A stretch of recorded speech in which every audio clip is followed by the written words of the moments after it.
Hi, hello, good evening. இன்றைக்கி வந்து ஒரு book review, the little book of Ikigai. இந்த புக்குடைய ஒரு இன்ட்ரடக்ஷன் நான் ஏற்கனவே நம்ம பிளானிங் வீடியோ ஒன்று பண்ணும்போது கொடுத்துருந்தேன். ஆனால் இதை ஒரு புக்காக ரிவ்யூ பண்ணணும் அப்படின்றது ரொம்ப நாள் நினச்சிட்டு இருந்த ஒரு விஷயம். அதுதான் இன்றைக்கி நம்ம பார்க்க போகிறோம். இக்கிகாய் அப்படின்றது வந்து ஒரு Japanese life concept. Finding the purpose in life அப்படின்றது தான் இந்த இக்கிகாயுடைய ஒரு சிம்பிள் ஒன்லைனர்னு சொல்லலாம். இந்த புக்கு வந்து ரிட்டன் பை கென் மோகி. நான் ரொம்ப ரேண்டமாக தான் இந்த புக்கை பிக் பண்ணேன். இந்த பார்ட் நான் ஏற்கனவே நம்மளுடைய பிளானிங் வீடியோவில் நான் சொல்லியிருந்தேன், 5 pillars ஆஃப் இக்கிகாய். அதில் நம்ம ஸ்டார்டிங் ஸ்மால் மட்டும் முன்னாடியே பேசியிருந்தோம் பிளானிங்காக.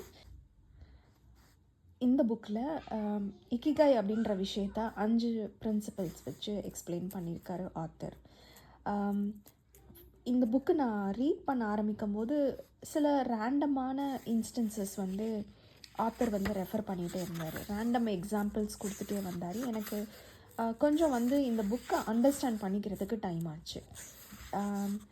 ஃபார் எக்ஸாம்பிள் பார்த்திங்கன்னா, ஒரு மிஷ்லின் ஸ்டார் வாங்கின ஒரு ஜாப்பனீஸ் ரெஸ்டாரண்ட்டில் ஒரு பர்டிகுலர் டைப் ஆஃப் ஃபுட்டு மட்டும் ரொம்ப ஃபேமஸ். அண்ட் அது அந்த ஷெஃப் பண்ணுறது வந்து வித் இக்கிகாய் தான் பண்ணுறாரு அப்படின்னு சொல்கிறாங்க.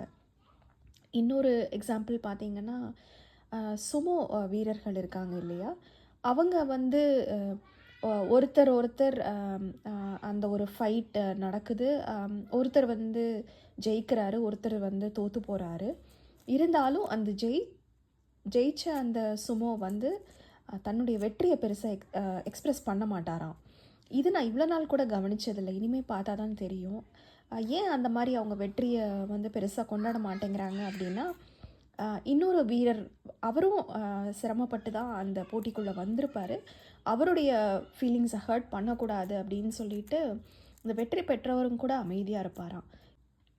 மங்கா காமிக்ஸ் இருக்கு இல்லையா, அதில் கூட இக்கிகாய் இருக்குது அப்படின்னு சொல்லி இந்த ஆத்தர் வந்து அழகாக எக்ஸ்பிளைன் பண்ணியிருக்காரு. இதில் எனக்கு ரொம்ப ஆச்சரியமாக இருந்த ஒரு விஷயம் வந்து இந்த சஸ்டெயினபிலிட்டி அப்படின்ற விஷயம். ஹார்மனி அண்ட் சஸ்டெயினபிலிட்டி, நம்ம இப்போ ரீசன்ட் டைம்ஸில் தான் சஸ்டெயினபிலிட்டி பற்றி நிறையா பேசிகிட்ருக்கோம்.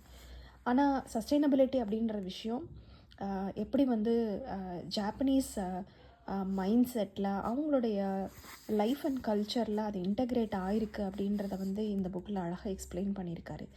எல்லாமே வந்து எக்ஸாம்பிள்ஸ் வச்சு தான் சொல்லியிருக்காங்க.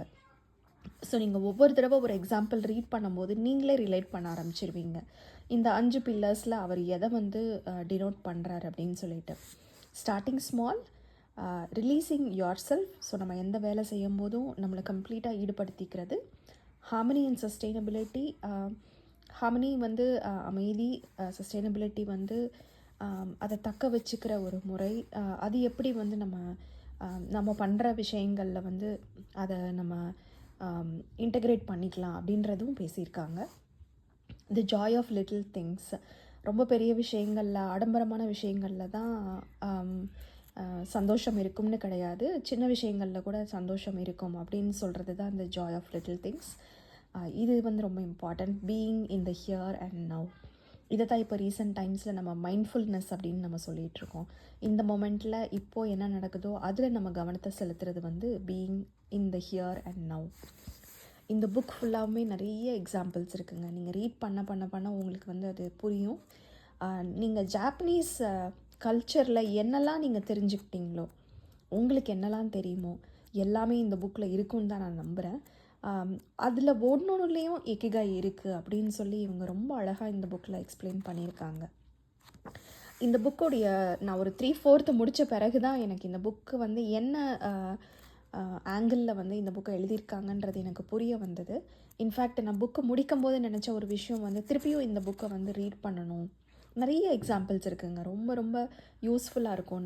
நம்மளுடைய அடுத்த ஜென்ரேஷனுக்கு வந்து ஒரு முன்னுதாரணமாக எடுத்து சொல்லணும் அப்படின்ற விஷயங்கள் நிறைய இந்த புக்கில் இருக்குது. ரொம்ப சிம்பிள் லாங்குவேஜ், ஈஸியாக படிக்கலாம், யாருனாலும் படிக்கலாம். ரொம்ப புரிஞ்சுக்கிற மாதிரி ஒரு சிம்பிளான புக்கு தான். இந்த புக்கு படிக்கும்போது எனக்கு இன்னொரு விஷயமும் தோணுச்சு. இதில் வர நிறைய விஷயங்கள் வந்து நம்மளுடைய கலாச்சாரம், நம்மளுடைய பாரம்பரியம் அதுலேயும் இருக்குது. ஆனால் அது இக்கிகைன்னு நமக்கு பேர் வைக்கலை. நம்ம அதுக்கு வேறு ஏதாவது பேர் வச்சு நம்ம சொல்லியிருப்போம். சொல்லப்போனால் பெரியவங்க நமக்கு சொன்னது நம்ம பசங்களுக்கு நம்ம குழந்தைங்களுக்கு நம்ம சொல்கிறதுன்னு சொல்லி அது தலைமுறையாக வந்துட்டுருக்கு. ஆனால் அதுவும் இக்கிகாய் அப்படின்றத வந்து நான் இந்த புக்கு படிக்கும் போது தான் புரிஞ்சுக்கிட்டேன். நம்மளுக்கும் ஜாப்பனீஸ் கல்ச்சருக்கும் நிறைய ஒற்றுமைகள் இருக்குது. அவங்க அதை இக்கிகாய்னு சொல்கிறாங்க, நம்ம அதை சொல்லலை. ஆனால் நம்மக்கிட்டேயும் இக்கிகாய் இருக்குது. எங்கேன்னு எனக்கு இப்போது குறிப்பிட்டு சொல்கிறதுக்கு இப்போ முடியல. நான் அடுத்த ஒரு தடவை இந்த புக்கை மறுபடியும் ரீட் பண்ண போகிறேன். நான் நோட் பண்ணி வச்சு கண்டிப்பாக உங்களோட நான் ஷேர் பண்ணுறேன்.